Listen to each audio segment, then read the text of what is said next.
Guys, welcome back to the podcast. We have Martina and Bianca joining me on the podcast. They have a very interesting business that I think you're going to be fascinated with, as I am watching them online. So first of all, Bianca, Martina, thank you so much for taking the time. I know you guys got a ton going on. I appreciate you joining me here on the podcast today. Thank you, Bruce. Yes. And I always start by asking, how the heck did you get into this crazy business? Because the pizza industry is very unique. There's always different aspects of how people get started and got interested in it. So I'd love to hear how you guys started your business and how you got into the pizza industry to begin with. Great.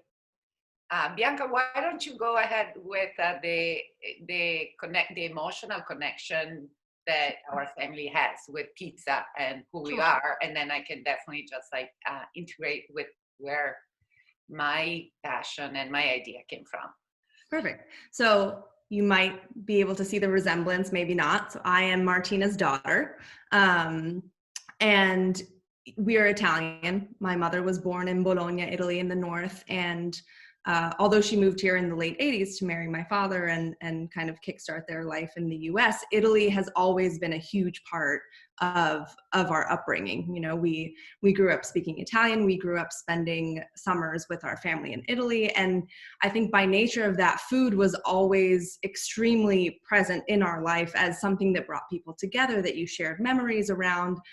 And also, you know, the quality and attention that Italy and Italians have to food is really present. You know, it's what one of the things Italy is known for. And it's funny because for me growing up, at a very young age, I expressed wanting to be a doctor. My father's a doctor. And so that seemed to everyone like a great idea. And I really wanted to do it, right? And yet food was always kind of in the background, but not so much the background there. You know, I remember one of my first memories was making tortellini, the Bolognese tortellini with my mom and my grandmother, and like my 4-year-old hands like peeking up over the counter, not really being able to see what was going on. But for me, kind of like, you know, roundabout way, like didn't end up becoming a doctor. Here we are. But, you know, a career in food was presented to me a lot later in my life. And, you know, but I think what ended up happening was, for me, pizza specifically, obviously was always there, like Italy, the birthplace of Neapolitan pizza in many ways. And, you know, pizza itself was always present. But we used to have these pizza parties growing up, and that's my emotional connection, and you know, not business related at all at that point, but it was in Brooklyn Heights where I grew up. We would make pizza dough and we would invite friends and family to come over. We would have like topping parties. We would drink some great wine, and it was just our family's kind of way of getting a lot of people that we cared about together in one place. So there's like, you know, a vestige of like one of the first pizza parties. I think it's on my Instagram from 2008, where it's just a few college friends of mine, like around our kitchen table, like, and we're all topping pizzas and having fun. So for me, like, you know, my mom's business venture and then my personal kind of connection to the pizza kind of came together at once, like starting a few years ago. And then my background, you know, after I decided I didn't want to be a doctor, I explored a career in food. And so that kind of took on various iterations. It started, you know, I was like, maybe I want to be a nutritionist, because that kind of was a, you know, kind of a jump from the doctor part. And then that evolved into service and events and hospitality marketing. And now here we are talking about La Rossi. That's great. So when did La Rossi start? So we officially launched in January, which was, you know, we are in a commercial kitchen in the West Village in New York City. Yep. It was a great opportunity to start softly in a time that was tragic for many people in the food industry. And we set up operations. We finished our recipe development, which we had started a year before or 2 years before. We'd done a lot of research and study, and we felt ready, you know, to go online and to really kind of venture out of the world of pizza. I love it. There's something about pizza. Like my daughter, so I've been in the pizza industry kind of my whole life since I was a teenager, and my first job as working at Pizzeria Regina here in the Boston area. And there's something about pizza that you can do at home that kind of brings the whole family together. Like you know, my daughters, I have 3 daughters myself. Ah. And they very much grew up all the time with Oh. us doing pizza parties for their birthday parties and cooking pizza together and like them putting toppings on their pizza. And they remember that. Even though I've cooked other things with them, but they never remember like the burgers that we topped and had. They always remember like the pizza. There's something about pizza that brings it together and like implants that memory and nostalgia in your brain that you kind of always remember no matter how old you get. And I love that story that you had about pizza parties at home, and that's kind of like why you got started. I love that. Yes. And then maybe on more of my professional background and why I went into pizza, I co-founded a company called Gustiamo many years ago, and we were importing really high quality artisanal food from Italy. We started selling online retail, and then we went into wholesale. And toward the end of my years at Gustiamo, I became very involved with the local food movement in New York City. Of course, I was coming from a background of importing, distributing, right, wholesale, and but always being in touch with food and food products. And with that interest that I had, I joined an organization that is called Slow Food. New York City is the local chapter of an international organization, which was funded in Italy. And I became more in touch with the local production. And, you know, I work with farms, I work with resources. We ran a program for children, for youth in East New York, in Brooklyn. And we ran this farm for many, many years. And I became particularly enthusiastic about offering better food access to a larger number of people. And going back to what you were saying before, why is that, you know, this really like for pizza? It was something very easy, right? So we used almost like a canvas that we can put our values on without making it become too lofty of an idea. But here's a good pizza that is good for you, is sourced with integrity, and we're really putting our heart to make something that, if you look at it, you know, it's a slow kind of green market kind of pizza. But let's just describe like what your business is so people listening at home can understand what you guys are doing. Sure. So we are making frozen and refrigerated pizza. We are about to launch our refrigerated pizza. It's a process that obviously has to do more with food manufacturing, right, than running a pizzeria or anything else. And many times I think there is a little bit of that misperception that we're a pizzeria, and although, you know, we can bake the pizza and serve the pizza, but it's really a process that it's not necessarily more complex, but it has many more steps. So we bake our pizza. We have a mix that really uses a lot of stone ground flour from upstate New York, and, you know, we have our base flour that's it's a little more stable. Of course, it's a challenging mix because, you know, it's the yield, the reaction to the temperature and everything else. But I would say we have become pretty popular for the crust because there's a very good flavor of flour. You taste that. Mm-hmm. And then we top it, we bake it, we use a conveyor oven.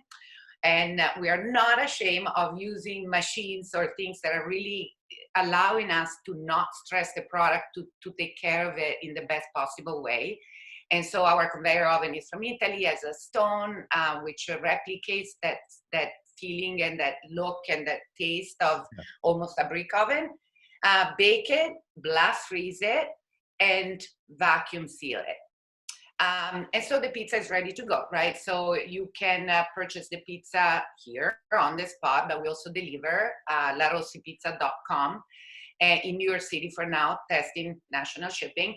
And you get the pizza, and the best feedback that we got was, this is not frozen pizza. This is a pizza that just came out of a brick oven. Mm-hmm. And we really wanted to work toward that goal. And I would say all the research that we have been doing, all the testing, were to create a frozen pizza that has that fresh feeling. Yeah, there's not too many good frozen pizza. Like, I mean, yours is different. And I guess, you know, if there's people listening to the podcast who have done their own frozen pizza, it's different than the ones you buy in the grocery store. But the ones in the grocery store aren't great at all. Well, we're never, like I always say, I love all pizza. I was in an airport recently, and I smell again, let's say, what it is about pizza that has that universal appeal. And I think it was one of those big brands, chain, and I was like, I can eat that pizza.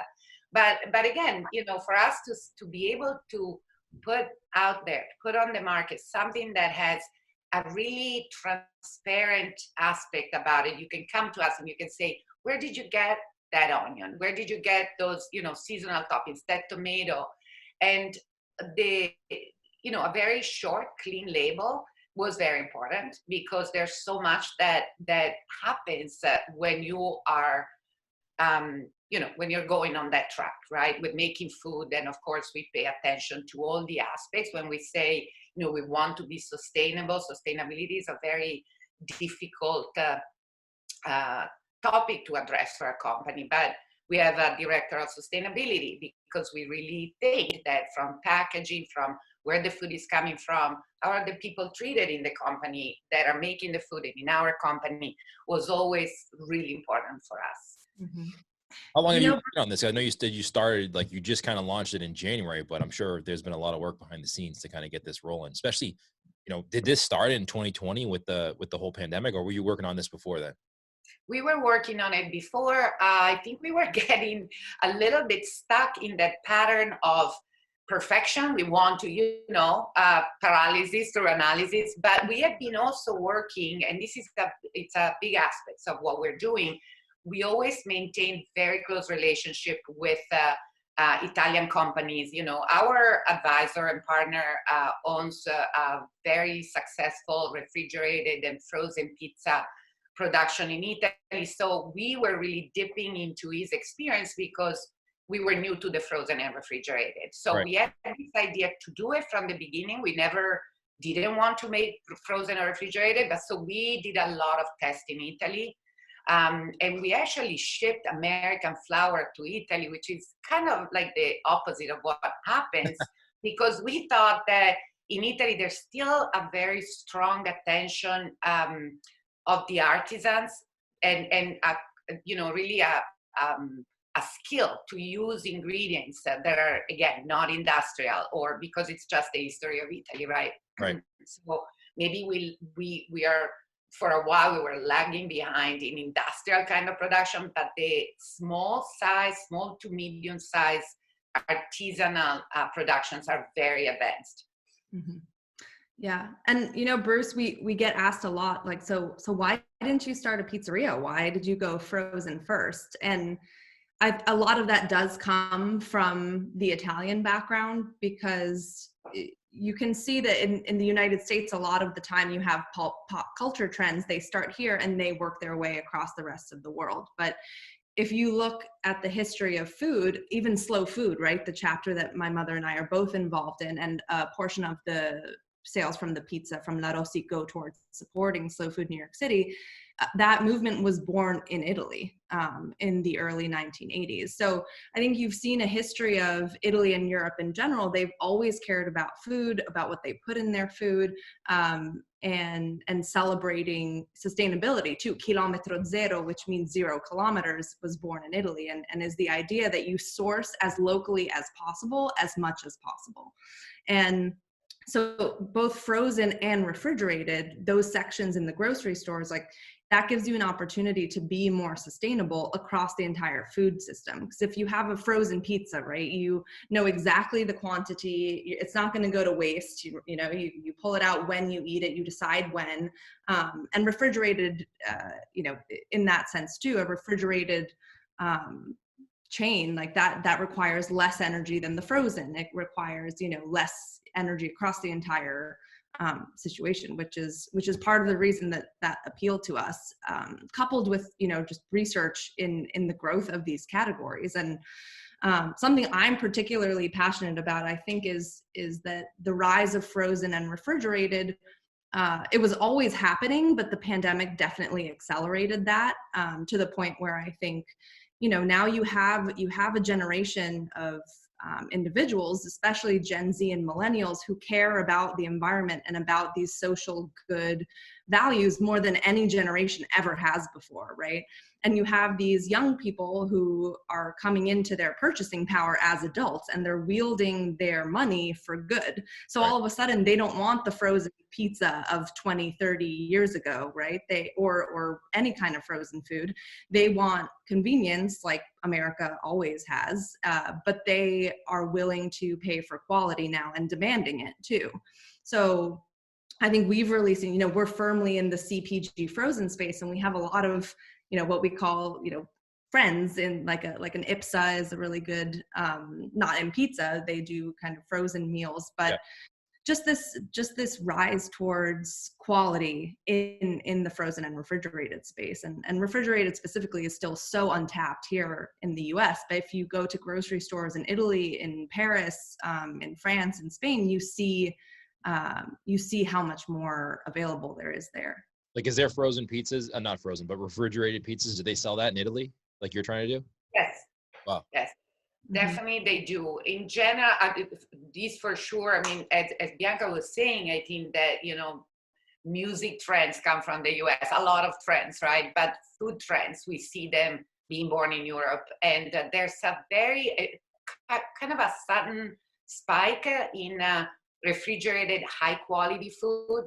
So for example, I go back to Bologna, and you would go to a supermarket, you will find beautiful trays of refrigerated pasta. And, we use modified atmosphere packaging, which is completely natural. So, you take away oxygen, right? And you add some nitrogen and CO2 in the package, and that extends the shelf life, which of course for the supply chain, the challenge is the shelf life of refrigerated products. But the experiments that we're doing right now are actually intended to extend the shelf life. It's possible. It's something that we have seen in Europe. And then you choose. You prefer to have your stock of frozen pizza in the freezer because of your lifestyle, or you're going to eat your pizza in 3 weeks. And if you don't, put it in the freezer. So we just want to give more flexibility to the product. Yeah. You explain to me like the process, like how did you guys get started with the process? Like, what was the first thing that you did? Was it work on the recipe, or try to figure out how to make it so that you could ship it? It was definitely the recipe, because the recipe expressed our ethos in terms of how do we make pizza, what kind of pizza we want to have. And then we said, okay, with a little bit of ingenuity, really well assisted again from partners in Italy, companies we met, conversations we had, tests, and going on for years really. We said, okay, now the challenge is take this really good pizza and make it stable, so that when Bruce gets it, it's going to taste exactly how it's coming out of our oven, right? And so definitely I would say the very first thought was make it, and then we'll deal with the technical details. Did it have to change all that much from like when you first started to like making it shippable? I'm sorry? Did the recipe change a lot from the time you made it like in your kitchen to eat it to having to ship it? Was there a whole lot of change in that recipe, or was it kind of simple?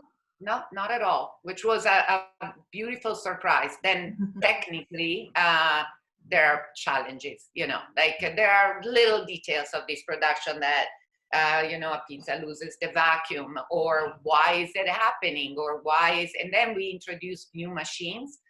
And I think that really also put a spin on the kind of product and production. So for example, the new oven that we have, which is, much more powerful, it took us about a month to really make sure that the product, and I can tell you the happiness of our baking team when we're like, oh, we got back to the same good pizza, at least, by our standard, right? Try not to compromise anything. Yeah. I love that. I think, it's been really amazing to be on this journey too, because in addition to the frozen and refrigerated space and how there was an opportunity there, I think there's equally an opportunity. Sustainability it's not a trend. It's not going anywhere. It's something extremely important if we want to keep up, our quality of life here in the States and across the world. And so I think to be able to speak to that audience and people who care about that and bring that message further across is really important to us. and also being women in pizza and family owned, is such a privilege. I think, we're really trying to shed some light on the women front. It's historically, I don't know the exact number, but it's, women in pizza, it's a fraction of the pizza workforce. So to be, to be in that category is also, it's just so wonderful, and it's kind of brought us closer with consumers, and it's a great time to kind of be doing this project as well. I love it.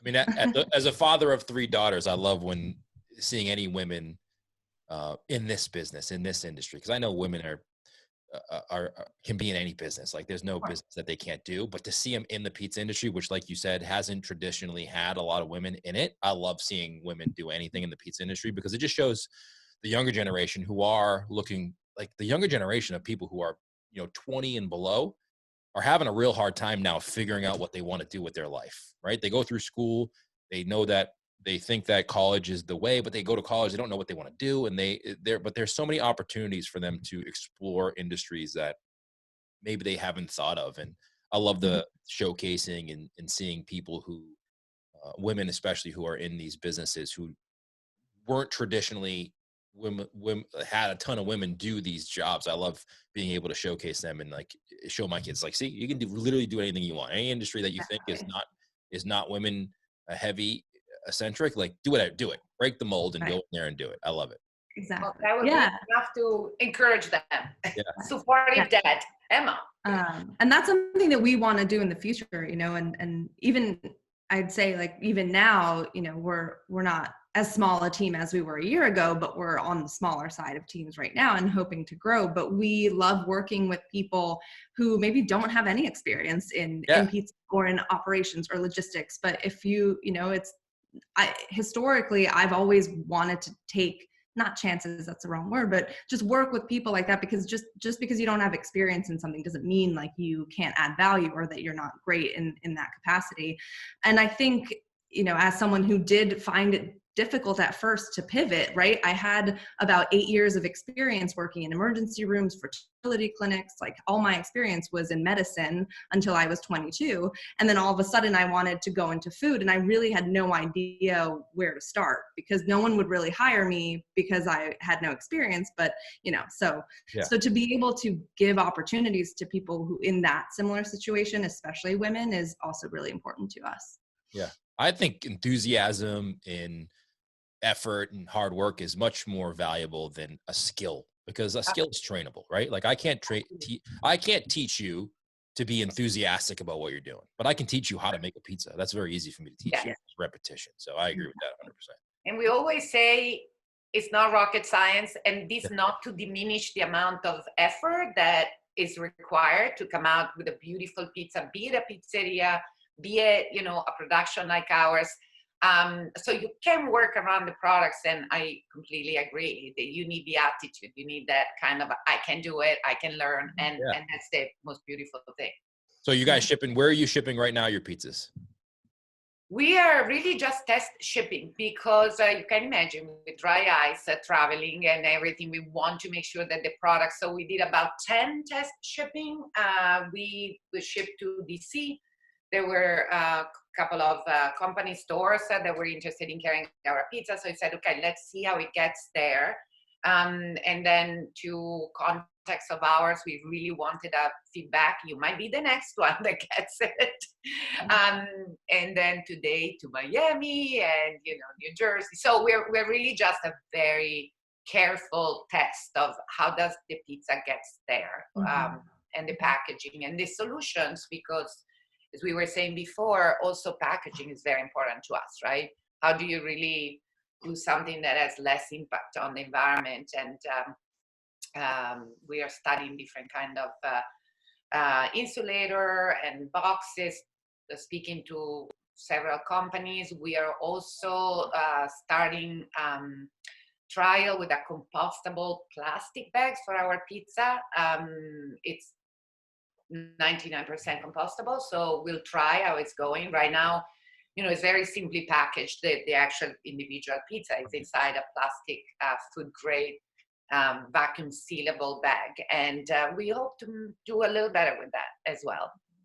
Yeah. How do you work on the pricing structure? So I see on your website, you have prices.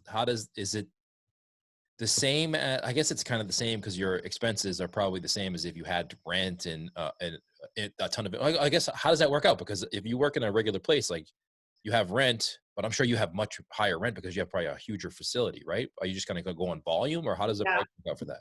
Yes, so we had a very accurate, or as accurate as possible, financial projections business plan. We really worked very consciously on it, and then COVID happened. Right.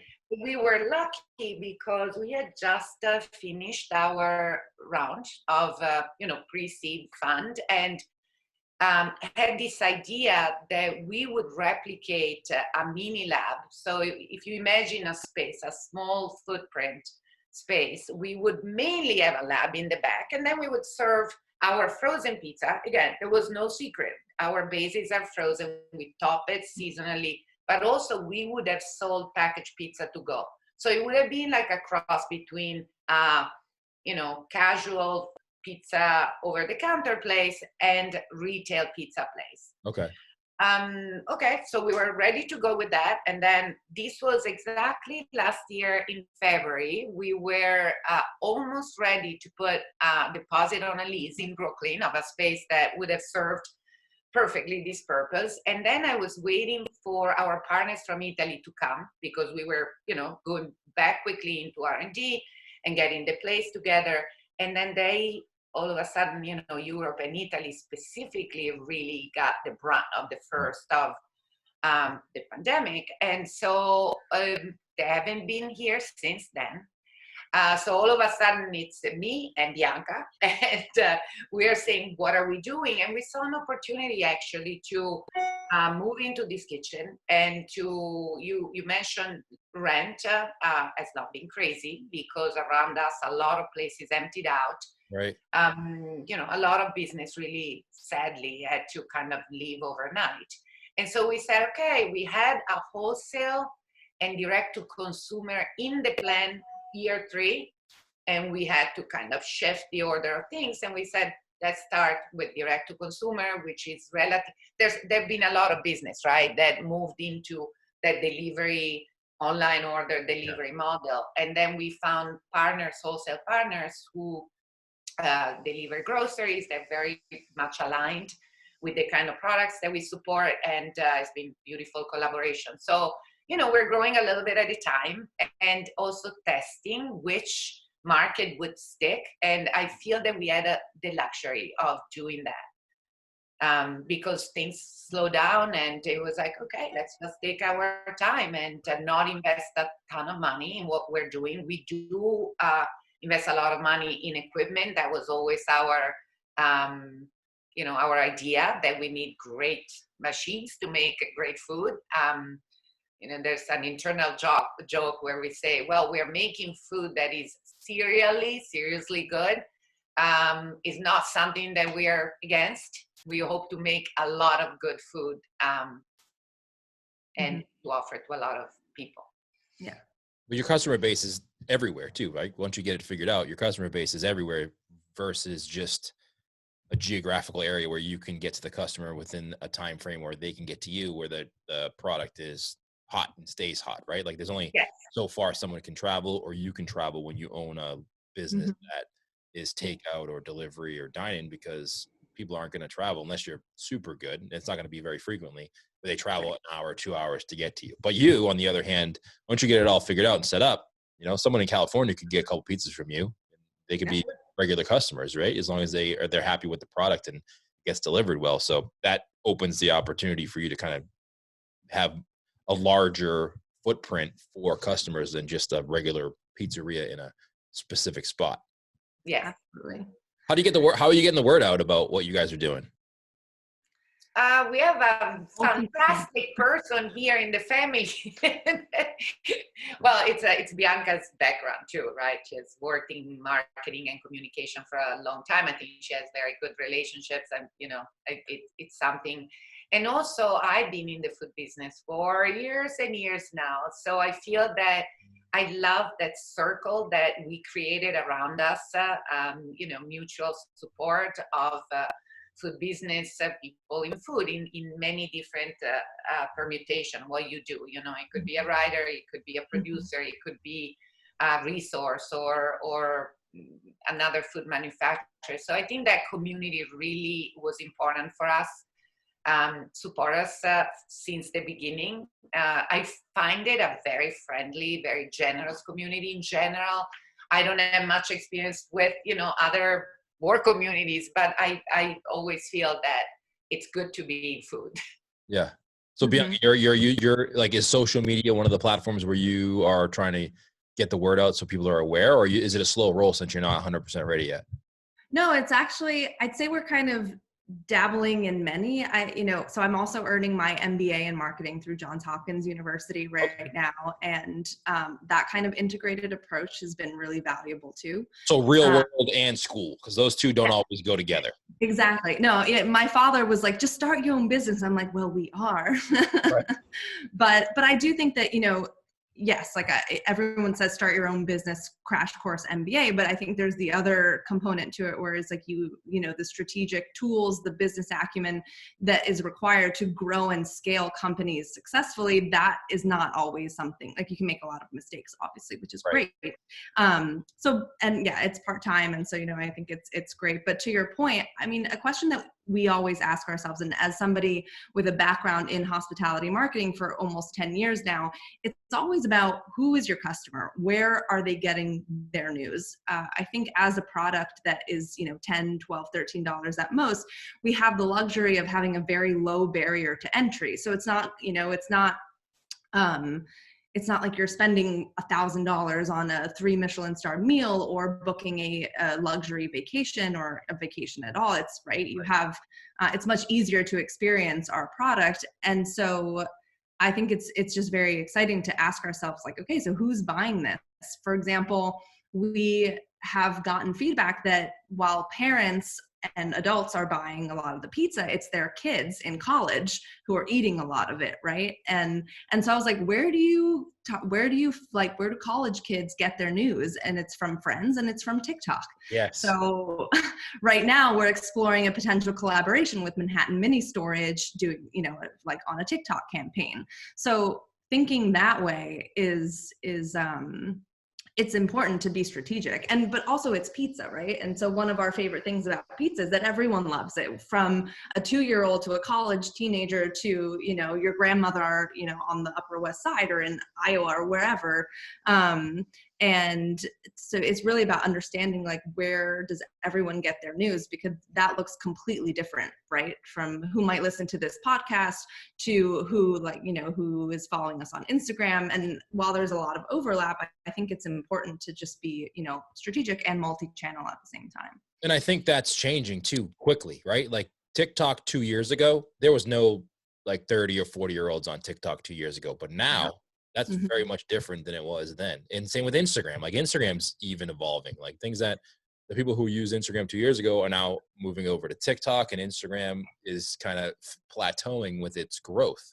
So like you said, you got to be careful of you got to look at where people are in the moment and then create content there. Exactly. And to be nimble, right? Like, we're lucky right now because it's not like, a marketing campaign has to go through like 3 months of approvals and things like that. We're pretty flexible in being able to say, like, no, this is a good idea. Let's try it. Right. But what's interesting about Instagram, for us, the direction of Instagram is actually beneficial, right? So they're doing a huge push on shopping and products. Whereas when I 2011, 2012, when I first got on Instagram, and up until maybe a year ago, it was more firmly in the personal relationship, like what you're doing and showcasing that. So I feel lucky in that respect that, like, for us, Instagram still makes sense, but for others, it might not. The number one food photoed on Instagram is pizza. Did you know that?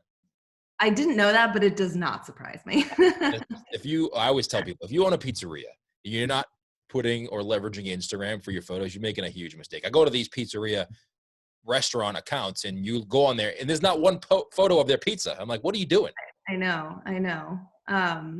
But what's interesting too, I think one of my favorite things and elements of marketing is strategic partnerships and collaborations. Yeah. So as much as this might be, like a press opportunity, it's also the platforms that we all have, and ours is obviously growing. But for example, we're two of our amazing wholesale partners are now Farm to People and Our Harvest, and we're having so much fun doing like a Just Crust challenge for Farm to People's Instagram, or working with Our Harvest on their newsletter. And so to be able to tap and share with those kinds of audiences that have very like-minded consumers already captured is really fun. And underutilized. Not a lot of people do that. It's like, it could be a little work to get it worked out.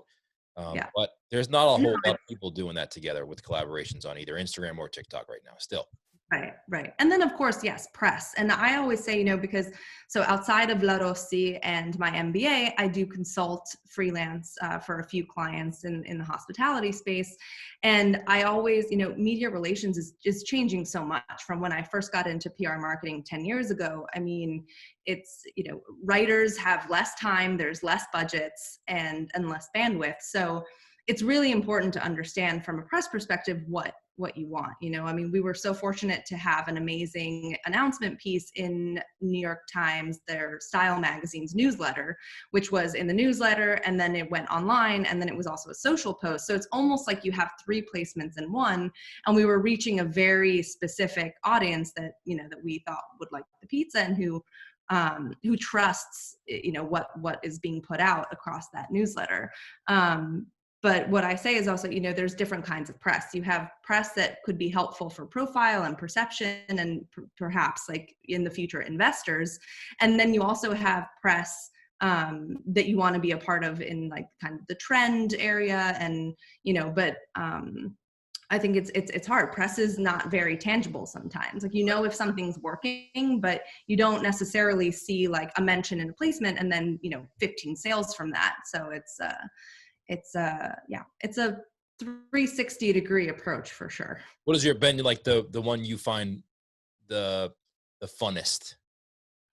What was the first Like part of the marketing question? wise, like what marketing platform or do you enjoy the most? Like you really look forward to creating this content or working with this place and it's going to go here and it's just fun regardless of the outcome. I think it applies to all channels, but for me, it's the networking, the meeting new people who completely care exactly about, are as geeky about pizza or marketing or as you are, and just coming up with like these ideas, like Manhattan mini stores. That came from a friend of mine who handles their PR and marketing. And we were like, wait, this would be amazing, and so just kind of sparking like creative ideas, whether it's for social or it's for, a story for a press placement or a podcast, or we just love connecting with people who, love pizza and want to share it with us. Yeah. There's not a lot of people who don't like pizza and I try to stay away from those people anyway.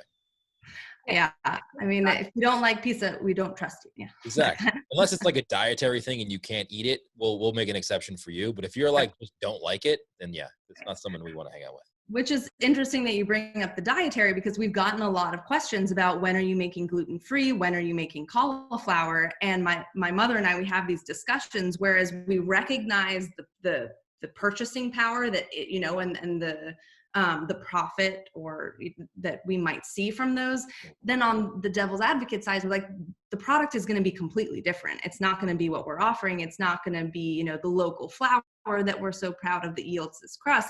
So it's like, is it even worth going into that if it's going to change your product completely and be pretty far away from what you set out to do? So it's using flour that is really good and has a higher nutrition value and it's very pure, makes a big difference, right? Because what you are feeding to people and you feel good about it. And sure, if you have a serious gluten intolerance or even more serious than that, you're not going to eat any kind of bread or anything. But we always say, we try to balance the recipe as well.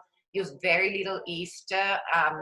The fermentation time is long. It varies depending on several factors, but we definitely let the gluten develop and everything else. So the bakers we have are very, they're very skilled in this kind of product. They work with artisanal flour for making bread. So I also feel that it's a pizza that is not going to feel heavy. It's not, we balance tomato, the cheese.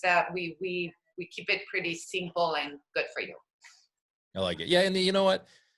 There you see pizzerias who offer a vegan or a gluten style pizza because they can, but it's completely different than their regular pizza, and they're only doing it because people have asked for it. They're not really coming up with a recipe for that. They're just kind of using a crust that everybody else uses and putting cheese and sauce on there and saying, hey, we have a gluten-free pizza now.